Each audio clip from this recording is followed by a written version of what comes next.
Appliance Factory and Mattress Kingdom, 5-star rated, over 5,000 reviews, guaranteed we beat Home Depot and Lowe's. The nation's largest discount appliance dealer, over 24 stores in 3 states. Visit us at ApplianceFactory.com. Hi everyone, Chef Mark, and I'm here in my laboratory doing a little bit of cooking. Welcome to Appliance Factory and Mattress Kingdom. And I am cooking for one person. I have tips for cooking for one person or 2 people, and really simple. Take the recipe and double it for cooking for 2 people.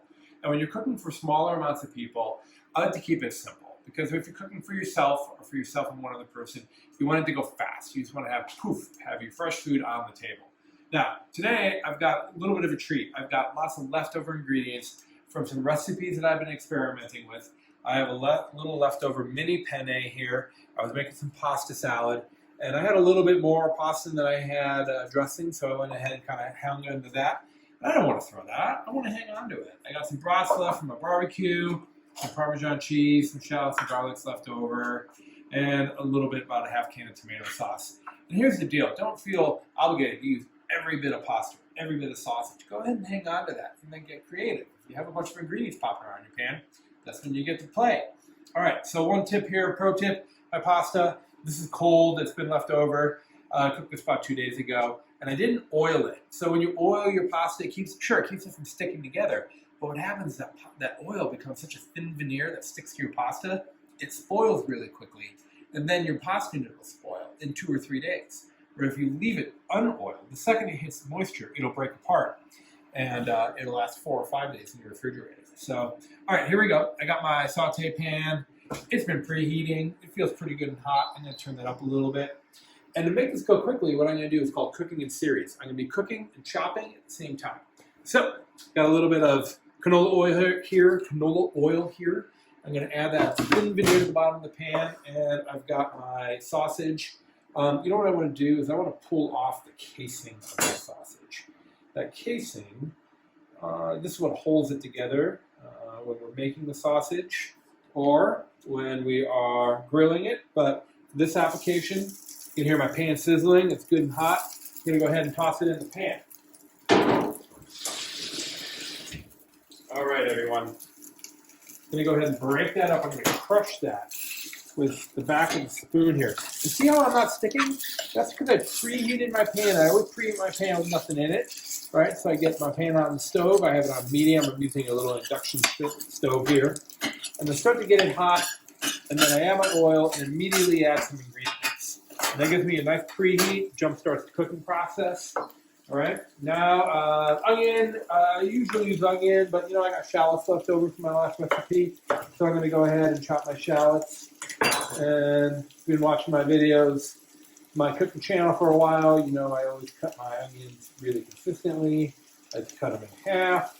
Now I'm doing 2 things simultaneously. I'm browning off my sausage, keeping an eye on that, and I'm cutting my veggies. Right, I'm going to turn that up a little bit. I'm going to turn that up to 8. You can see I'm just jumping back and forth here. I want to break this up. The more I break it up, the faster it's going to cook.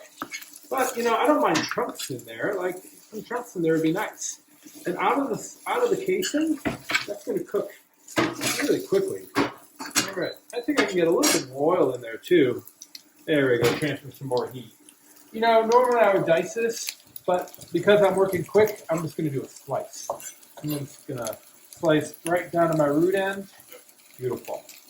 I'm going to get that right in the pan. Now we're talking a little bit more oil. I want oil is going to help transfer that heat and that flavor. Right? Now I got extra virgin olive oil here too, which I'm going to add a little later for flavor. I don't want to add that extra virgin olive oil to the hot pan because that can make it burn.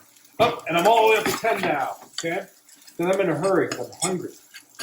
What else are we going to add to this? Let's make it arrabbiata. Let's make it a little spicy. I'm going to add some crushed red pepper flakes. And believe it or not, this sausage, it's already almost fully cooked. It's getting there. It's getting really close to being fully cooked. Okay, some crushed red pepper flakes. And a lot of times what I like to do is I like to just kind of meter out how much. It's about, I don't know, teaspoon, I guess.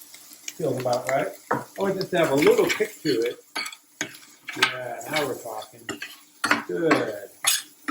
And we're almost done. We're almost done with our sausage being cooked. I'm just going to go ahead and kind of break that up a little bit more. I want all the flavors to meld.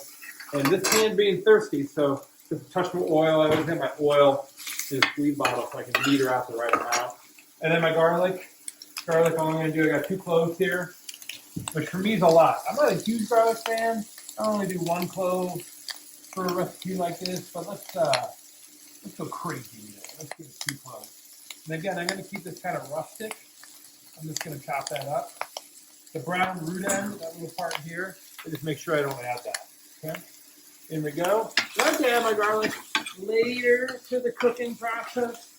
That way, I'm guaranteed to have it not burn. Okay. Oh yeah, we're almost there. We're getting good heat now. My pan's too hot. I'm going to turn it down a little bit. You know, think of your heat as like a volume knob. It's too loud, turn it down a little bit.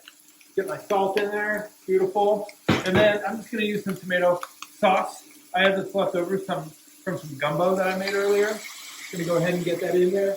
Put a little splash of water to get all that out of there. Beautiful. And then boom, right in with my noodles, my cold noodles. I'm just going to reheat these right in the pan. I'm going to let this cook to finish. Okay, we're almost there. I just want to make sure the sausage is back up with my temperature. Just want to make sure that sausage is fully cooked. And I think a common mistake is not to have enough sauce in there. Keep in mind that your pasta, your noodles are going to be thirsty because they're starchy. So I'm going to go ahead and get a little more splash of water in there. And what we're going to do is add the water. It's a fair amount, but then I'm going to let it cook down. Get a fair amount in there. And I wish you could smell this. You could smell the spice from the pepper flakes. That garlic smells delicious. I'm going to go ahead and bring this back up to 10. I'm going to add my extra virgin olive oil for flavor. Get a fair amount of that in there. Oh, yeah, this is looking great. So I didn't have to spend all day making a tomato sauce. By just using tomato sauce, pureed tomatoes, what I end up with is just a really bright sauce. It hasn't been cooked all day, so it is a little bit acidic, but that's okay, because I'm going to hit that with some cheese, and I think that'll kind of balance it out. Let me taste. Let me see how we're doing here. Let's see how my noodles are. That one's slippery. A little more salt. A little tip right here. I'm just going to take my cheese. I'm just going to get it in there. Instead of sprinkling on top, that's going to kind of help pull all of the flavors together. And there we go, folks. We got a meal for one. Just a quick sausage pasta. Got a really nice look to it. Minimal fuss. This is something that you can make if you have leftover ingredients. You could do this with ground beef. You could use any tomato product you have left over. Any size noodle is going to work. Virtually any cheese will work. Look at that. It's got beautiful color. Stands up on the plate. It's ooey gooey. And it's got enough moisture. That, I think, is a winning dinner for 1 or 2 people. So I'm going to be focusing on some dishes that you can make quickly and easily in your kitchen with leftovers. So if you have a list of leftover ingredients that you want me to try to make dinner with, go ahead and add them to the comments, and I'll take on the challenge. This is Chef Mark with Appliance Factory. Thanks for tuning in. Online or locally, save at ApplianceFactory.com. Click the link to learn more.